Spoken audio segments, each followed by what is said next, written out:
Assalamualaikum warahmatullahi wabarakatuh. Salam guru penggerak.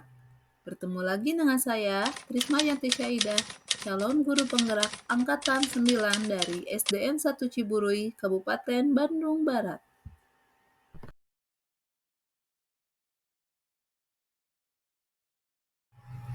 Sebelum mempelajari modul 1.1, saya mempunyai pandangan bahwa pembelajaran itu bersifat teacher center, di mana guru satu-satunya sebagai subjek dan murid sebagai objek. Mereka cukup duduk dan mendengarkan penjelasan guru. Yang penting, hak mereka untuk mendapatkan ilmu telah tunai dan telah disampaikan. Yang kedua adalah kelas yang monoton. Menurut pandangan saya sebelum belajar modul 1.1, kelas yang baik itu kelas yang hening.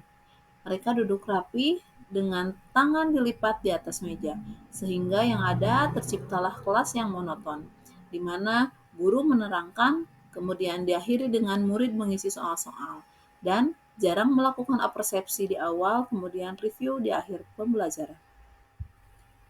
Yang ketiga adalah target KKM dan ketuntasan materi. Saya beranggapan pencapaian yang baik adalah ketika murid mendapatkan nilai yang sesuai dan di atas KKM. Selanjutnya adalah teori tabula rasa. Saya menganggap bahwa murid bagaikan kertas kosong dan kita sebagai orang dewasa bebas untuk menggambar mereka. Saya menganggap murid itu belum memiliki pengetahuan apapun, sehingga saya harus mentransfer pengetahuan tanpa mempertimbangkan perasaan dan kondisi murid. Dan yang terakhir adalah ekspektasi yang tinggi. Besar harapan saya, semua murid mengerti semua materi yang saya ajarkan dan mendapatkan nilai yang maksimal tanpa memperhatikan kondisi yang ada pada murid, yang pada akhirnya membuat saya overthinking, merasa bersalah, dan gagal apabila materi yang saya sampaikan tidak dapat diterima dengan baik dan tidak dapat dipahami, serta pencapaian nilai murid-murid saya yang rendah.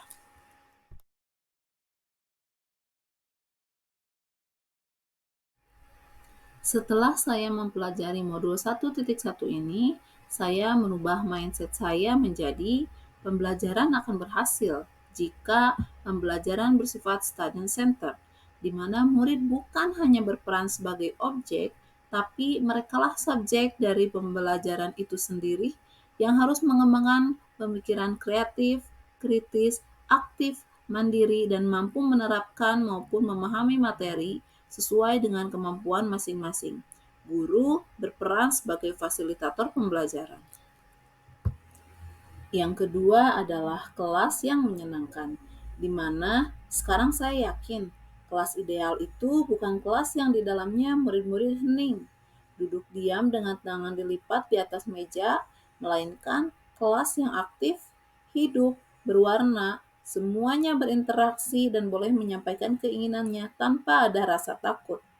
Semua terlibat pada proses pembelajaran, dan saya sebagai pengajar lebih bervariasi dalam menerapkan model pembelajaran, melakukan apresiasi, mengadakan ice breaking di sela pembelajaran, dan mereview di akhir pembelajaran.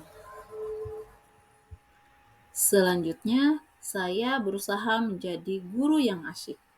Jika dulu saya berpikir seorang guru yang baik itu adalah guru yang disegani murid, ditakuti, atau bahkan dijauhi, kini saya menghapus semua itu. Saya berinteraksi bersama murid-murid, membersamai dengan bahasa cinta.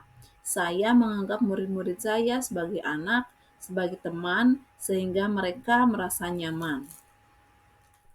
Yang keempat, kodrat alam dan kodrat zaman.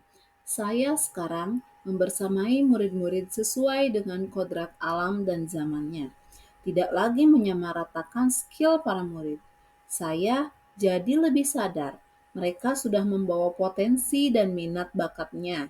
Sehingga saya sebagai guru berkewajiban memberikan penguatan, menebalkan apa yang sudah mereka miliki.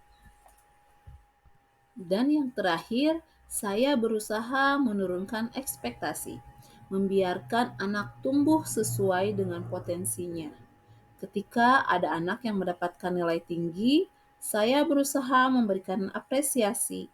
Sebaliknya, jika ada anak yang mendapatkan nilai masih rendah, saya akan memotivasinya. Tugas kita adalah mengerahkan segala kemampuan yang dimiliki selama membersamai.